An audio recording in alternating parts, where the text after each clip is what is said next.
Hello friends, welcome to the audiovisual lecture series. Today we are going to look at Samuel Beckett's Waiting for Godot. In today's discussion, we shall be analyzing the significance of the title of Waiting for Godot.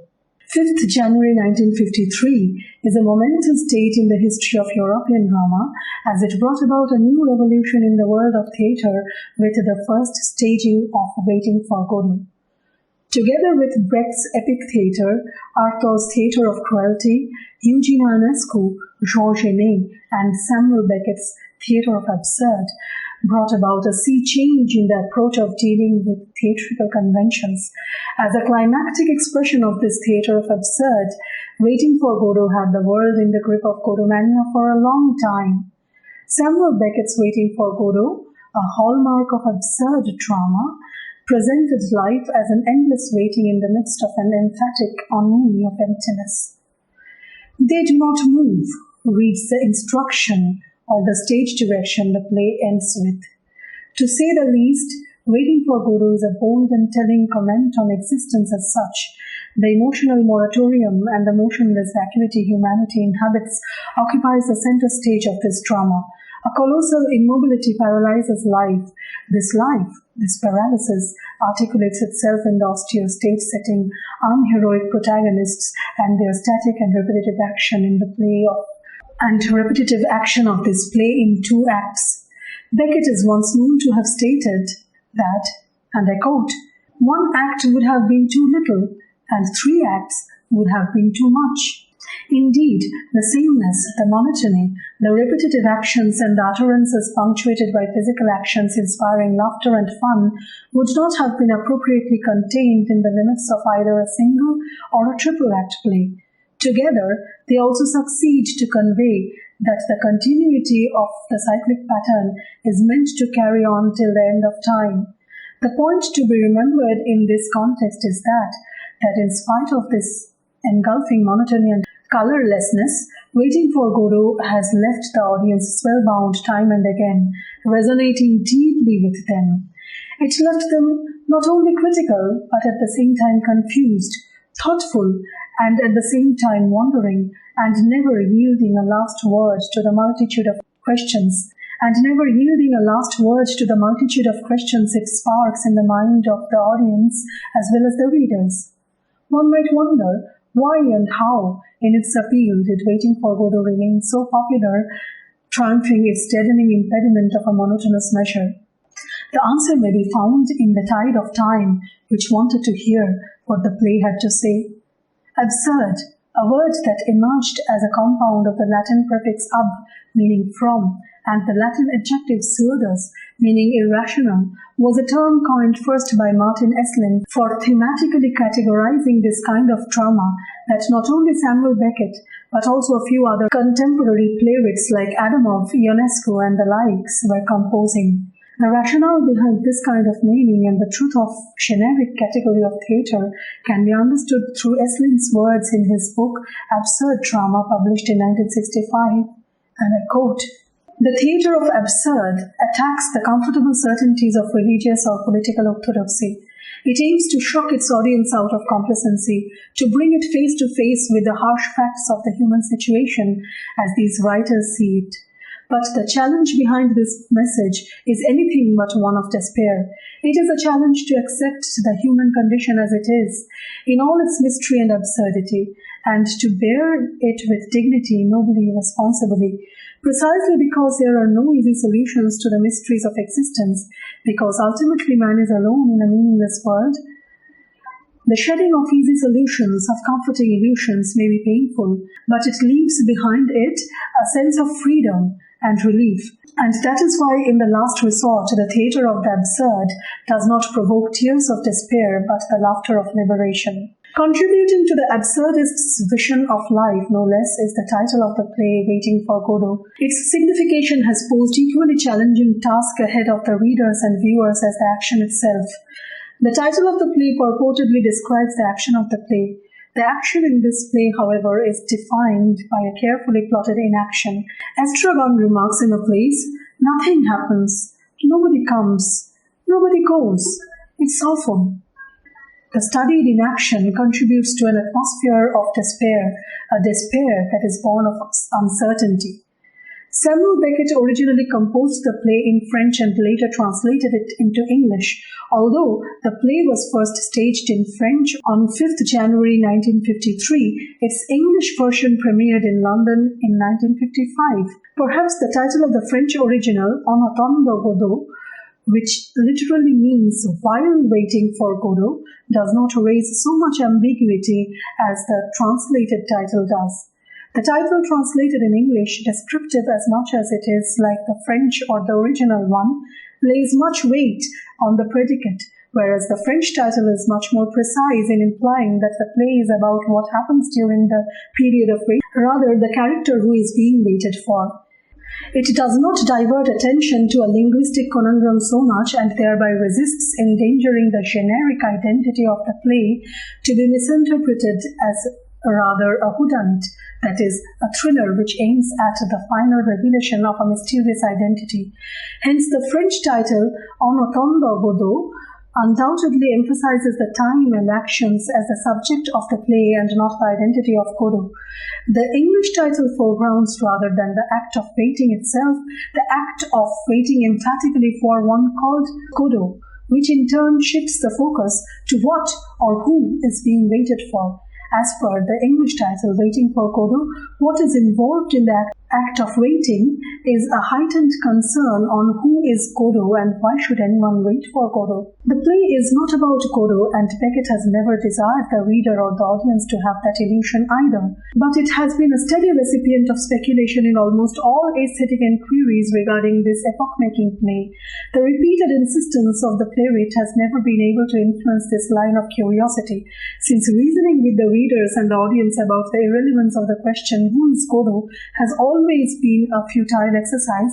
It does not seem unrewarding to look into the impulses that gave birth to the title of the play and in the process take an account of these. I would prefer to look at the final section or the predicate of the title first because it helps to highlight how imperative it is to understand waiting in all its connotations. Beckett has always refused to discuss the implications of the title of his masterpiece. A noted French cyclist, Roger Godot, who was in the professional circuit in the period between 1943 and 1961, is often regarded to be one behind the name. In his essay, The Cartesian Centaur, Hugh Kenner states that Beckett once mentioned a veteran racing cyclist Bold Astaire, recurrent placeman in town-to-town and national championships, on being persuaded to disclose the mystery behind the name Godot. But apparently, this information does not offer much help in identifying the persona Beckett intended in the epoch-making drama. A bicycle or a cyclist has quite evidently no direct and indirect role to play on stage in the drama, nor a distant mention of any such thing in the dialogue of the script is found.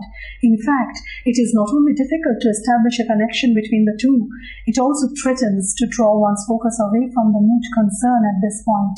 The obvious and closest resemblance is of course found with the word God, as the word Godot visibly contains in itself God. Through the dialogues, the play also evokes this association on a few occasions. And I quote, Vladimir, we'll hang ourselves tomorrow. Pause. Unless Godot comes. Estragon. And if he comes? Vladimir, we will be saved. Lord, the Redeemer, has the power to save the humans. The very mention of the possibility of being saved raises the religious considerations pertaining to existence.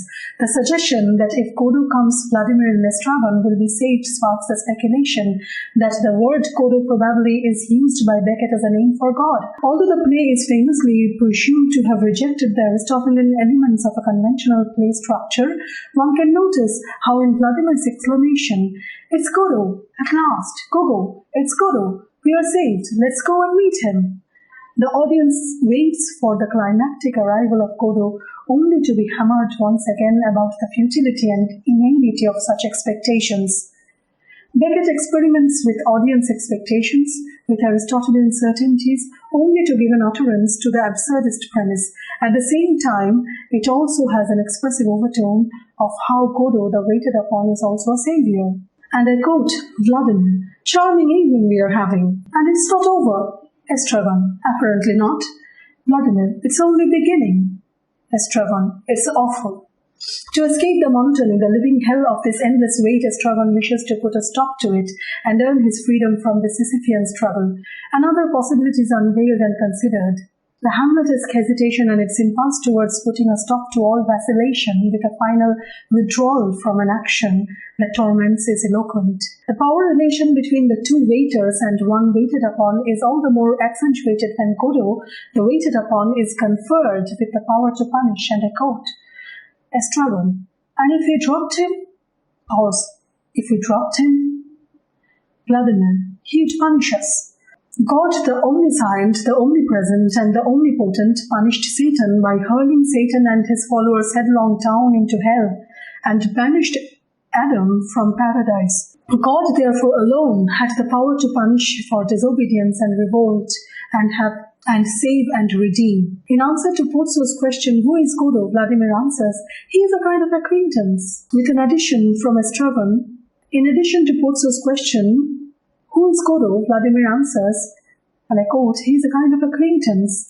With an addition from Estragon, and I quote again, nothing of the kind. We hardly know him. And Vladimir's rejoinder follows, and I quote, true, we don't know him very well. This uncertainty around the identity of the word Godot makes him resemble all the more to God, whose existence is unknown and unknowable. The religious discourse at the beginning of the play, with its reference to Christ, Bible, and the two thieves, evidently puts the observer in a theological universe.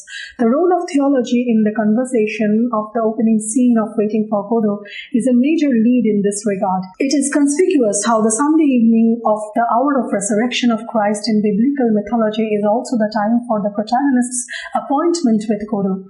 Added to this, the Gospel of Two Thieves uncannily equates Vladimir and Estragon with the two thieves whose destiny undulated between damnation and salvation as they were crucified with the Christ. Indeed, the different European cultures have overlapping phonetic and semantic likenesses with the word Godot. It would be fatuous of me to pretend that I am not aware of the meanings attached to the word Godot, and the opinion of many that it means God. But you must remember, I wrote the play in French, and if I did have that meaning in my mind, it was somewhere in my unconscious, and I was not overtly aware of it. The French word for Godot is Dieu. Godot is the spoken Irish for God. Godot is also a French diminutive form for God. Clues like this lead the audience and the readers to believe that possibly Godot is the name for God, despite Beckett's remark that if by Godot he had meant God, he would have said God and not Godot. Undoubtedly, Beckett, who once resigned his position of assistant lecturer of French and went on to study European culture and language in the continent for a long while thereafter, was writing under the conscious and subconscious influence of all such resonances when he composed the title of his most celebrated play. As Pozzo enters the stage, the audience readily suspects that Godot is Mr. Pozzo, conceived originally as an English landlord, a gentleman farmer. And I quote, Estragon, timidly to Pozzo, you are not Mr. Godot, sir? Pozzo, terrifying voice. I am Pozzo. Pozzo! Does that name mean nothing to you? When Colin Duckworth asked him point blank whether Pozzo was Godot, Beckett replied, no, it is just implied in the text, but it's not true. Even this conclusive remark is a big disappointment for the audience. Not only is Godot not Pozzo, even if Pozzo is suggestively Godot, a kind of person on whom the destiny of mankind rests, is certainly neither impressive nor consolatory. Involved in a master-slave relationship to Lucky, whom he goes to sell in a fair, Pozzo's dictatorial attitudes overtly suggest the evil faces of power and somehow works towards explaining what Godot is not, which again is a suggestion muffled in uncertainty. James L. Calderwood's interpretation seems interesting at this point, and I quote, Godot, read backwards, is toad dog if we let the D do double duty, hence death dog, which reminds us of the roundabout, the dog in the kitchen killed by the cook and memorialized on tombstones. We have a Joycean word then, in which death, dog and God combine. We might argue that since God is by definition immortal, he can die only in his earthly inverted form as dog. Dogs die, but God lives on, if only in the hopes of two tramps. In fact, when God and death cohabit within a name, when they verbally collide without destroying each other, both are rendered subordinate to, contained by language, as everyone within the text of the play is. Does God exist as a white-bearded old man? No matter, he exists in language, in theology. Words keep him alive, whatever his ontological status. Finally, it can be admitted frankly that an exhaustive account of the suggestions contained in the word Godot is not a simple task. All attempts to establish Godot's identity in Beckett's lifetime encountered Beckett's insistence that if he had known, he would have said, to assess the word Godot is to execute an in-depth study of the history of Western thought and its aesthetic and philosophical evolution. As indicated earlier, it might be an injustice to the naming of the play if the process of understanding the particle of the name, the entirety of the title, is neglected. This brings us to the first part of the name, namely waiting. The part waiting for has many precedents in the history of theatre. Among other plays, Tom Cromer's Waiting for Nothing, with its tone of despair born of the Great Depression years in America, has a close thematic kinship to the subject matter of Beckett's play. As one of the tramps declared that, and I quote, "In this immense confusion, one thing alone is clear. We are waiting for Godot to come. They still have no clue as to how this waiting should be executed and ask, but what do we do now while waiting?" Martin Heidegger's existential phenomenology, developed in Sein und Zeit, translated as being and time, was concerned with the philosophical question, what is it to be? Heidegger observed that human beings are thrown into a world they have not made. The feeling of dread, angst, brings the individual to a confrontation with death and the ultimate meaninglessness of life. But only in this confrontation can an authentic sense of being and freedom can be attained. Thus, life is interpreted as an endless wait, a wait that in the end appears as futile as all human efforts, and Waiting for Godot is an exhaustive dramatization of that futile yet meticulous wait. James Calderwood defines waiting as a self-erasing activity, since it negates the transient activities we engage in while waiting. While waiting, Vladimir engages in a discourse regarding theology, fools with his hat, sings, contemplates suicide together with Estragon, refuses to share his private nightmare, while Estragon engages with his hurtful and consecutively ungainly shoes, consumes a vegetable by Vladimir, and constantly considers quitting. Pozzo and Lucky, who appear in the midst of this waiting, offer a diversion which only intensifies the awfulness of their situation. Finally, a boy arrives to inform that Mr. Godot will come the next day with a hallmark of civility. The entire action is constantly threatened by oblivion, signifying a predatory monotony of timelessness. These transient activities are devalued with respect to the act of waiting which they serve. Calderwood observes that Beckett's title is paradoxical, and I quote, "Its grammatical ambiguity as noun-verb coalesces with its semantic ambiguity as a form of unmoving movement or inactive action, and reflects the larger tendency to play toward the spatial arrest of form and the temporal flow of performance." Calderwood rightly points out that as an activity, waiting is negative by virtue of having no fixed identity and hence of being impossible to recognize. Beckett quite consciously chooses waiting as a metaphor for life, a kind of waiting which implies the absence of the waited for. The act of waiting in Beckett's play underlines the vulnerability, the meaninglessness, and the uncertainty that plagues the lifetime of all humanity on earth.